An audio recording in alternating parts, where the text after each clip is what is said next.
จะไปขอนแก่นนะ ไปสักวันหนึ่งพอเพราะกูกลัวมึงคิดถึง ใครบอก กูเนี่ยบอกจะให้กูไปกี่วันว่ามาจะไปดูร้านที่ขอนแก่นงานใหม่งานใหม่ เอาพี่โนไม่ขับรถไปให้เหรอ มันต้องเข้าอยู่เกษตรกำแพงแสน เอาเป็นว่าให้กูไปกี่วันจักใจกูไป5 วันแหละอ่ะคิดถึงกูบ้าล่ะแล้วจะมาบอกกูว่าคิดถึงไม่ได้นะ มีใครเป็นบ้างวะพี่ เวลานอนอะเอาแขนอย่างเงี้ยให้หนุนนะเพื่อยนะ เหนื่อยเลย แล้วมึงเอาทำไมเวลากลางคืนต้องเอาแขนอย่างเงี้ยเพื่อให้หนุนนะเพื่ออะไรอะพวกใครเป็นบ้าง มึงเองหรือเปล่า อยาหน้ากล้องอะอยาไม่ต้องเขินเพราะเราละมุน ดูมันเขิน หน้าเขินนะ ไม่เกลียดแน่ให้ไปกี่วัน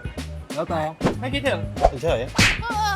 ไปวันแรกอะเมื่อไรมึงจะกลับมึงเชื่อกูเดี๋ยวพี่คอยดูนะมึงกลับเมื่อไรอะเมื่อไรมึงจะกลับอะยังไม่ทันถึงเลยบางทีอะ ไปถึงนี่ต้องวิดีโอคอลหาเลยแม่โม โอ้ไม่ต้องพูดคิดถึงก็บอกว่าคิดถึงเธอ ๆอย่าลงตัวเอง ว่ารอละมุน อย่าลงตัวเอง